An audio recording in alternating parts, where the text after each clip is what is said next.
But this happened to me when I was, when I first got fame. Wes Craven, I'm so lucky to have him so early in my life. Like he was a Sherpa. I didn't really see him much after the third scream, but for like 4 years, he was a Sherpa guide for me and for a lot of people. And when Scream really started blowing up, and I think it was probably Scream 2 more because I was getting more famous off of that one. The introductory Scream, but Scream 2 really put me out there a lot more. And I was getting calls from so many people, and some I really appreciated, and others, remember, we didn't have text, phones, email, none of that. I had none of that. We had a phone. We had no texting, none of it. We had answering machines, and I got a ton of calls, and you really couldn't put your phone on silent. So I had that thing that lights up, and my phone was just lighting up. I did put it on silent. I had the light up. And that answering machine would just go click, click, and just collect messages. I have a lot of them. And people were calling me, and there were people that were rude to me, calling me, acting like we were buddies. They were family members, all of the cliches, acting like everything was normal. There were people that I didn't talk to in a while that were nice. There were people that blew me off but didn't understand that they blew me off. And even when I was doing so well and really my career was taking off, my I'm not going to say my mental state, but my emotional state. My mental's always good. Like, I mean, I get crazy, but it's not because of my mind. It's because of my emotion. And I was just like, pissed off a lot and really hurt, because that's what anger is, the top layer of sadness. That anger is like where you start, and then if you get down, you're like, what you fucking, as it goes to your core. That's what they say, and it makes sense. And I just started feeling like used, and like people just. I was still living in my apartment, but I was starting to make money, and I knew my life was changing right in front of my eyes, and they knew it. I still had one room I lived in. As I'm in a movie on movie screens, I was living in a tiny little room because I gave up everything to pursue the dream. And so one day I got a call from Wes, and he was inviting me for dinner, some kind of thing, maybe that or an event. And he said, "You all right?" And I was like, "Yeah, no, I'm just bummed out." And he's like, "Why?" It was on a phone call, and I was sitting there, and I put him on speaker, and it was just me, but I just wanted to listen and echo in my little room. And I'm like, because I just feel that people they don't want to talk to me for me.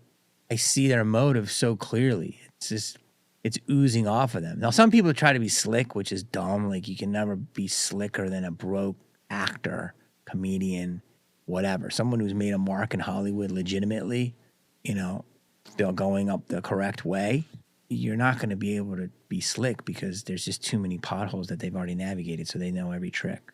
And so, but there's other people that don't realize they're trying to be slick and they're just desperate. And I actually take pity on them. I don't get as mad at them. And he said, "Well, why? And I said, because, I just feel like people just don't care. They want something from me, but they don't really care about me. They care about just saying they're hanging out with me." And I said, they wouldn't do that if I was a plumber. And Wes goes, "Because what you do," he said, "is you're not a plumber." He said, "A plumber is a very noble job, but you're doing something that is the equivalent of going to the moon." It's like, these are things people don't even think are possible. They don't even know how they work. There you are on their screen in their theater, and they know you. They've had contact with you. But remember, take yourself out of where we are now with the internet. There was no internet. And he's like, they had contact with you. They look at you and go, "I know him." Or we have the same DNA. And he said, they're reaching out to you because they're inspired. They're in shock. You give them hope. And I was like, "Really?" He's like, "Yeah, no matter how they show it or not, they want to be next to you because you're doing something that is not it's very slight chance of doing.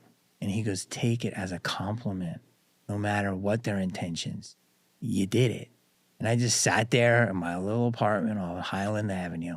And I still felt a little bummed, but I was like, really? And he's like, absolutely. And I was like, thank you, Wes. I don't know what to say. And he's like, I'll tell you what to say. Come over to my house Thursday. We're having a big dinner. And that was it. And I mean, that the man at the height of, like, I think it was Scream 2 and prepping another movie and writing letters to Meryl Streep, took time in his phone call to not only listen to me, not just coach me, not make me feel better, he Sherpa'd me. And I could tell this at a panel, but, will I get it in correctly? There's too much going on in these panels. I could tell it on someone else's podcast, but will they let me say it the way I want to say it? That's why I love my forum right here. And he has no idea, God bless you, Wes, wherever you are, what dimension you're in. From that day, that was a core memory. There are a few of them in our lives. Unfortunately, I have some good and some bad. We all do, I think. That was a core memory. I'll never forget it. And I try to use it as much as I can, but it's hard. It's hard. It's hard because it's just draining. And I know there's going to be people that won't understand that, and that's okay. This is not for you. This isn't really for anybody. This is for me and anybody who, may like to listen to it. You don't have to listen to it.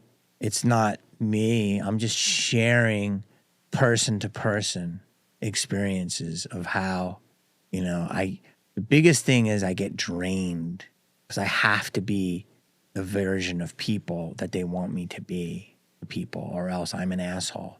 If I worked at Trader Joe's, I get a little bit more rope, but not much. Any person in a position of power, if you're a floor manager there, if you say one thing a little aggressively, you're an asshole, Even if I was working the parking lot, if I said one thing, I'd be an asshole. People pretty much don't give anyone rope anymore, but they definitely don't like anyone.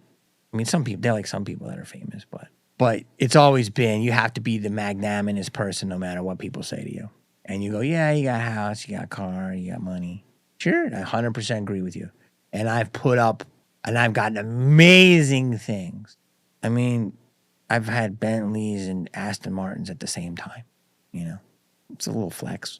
It's all the things you think they're going to, you're going to get. You're going to be like, oh, yeah, it's going to be good. It's cool, but it doesn't make you happy. But I'm not telling you not to do it. You have to go through the process yourself to feel.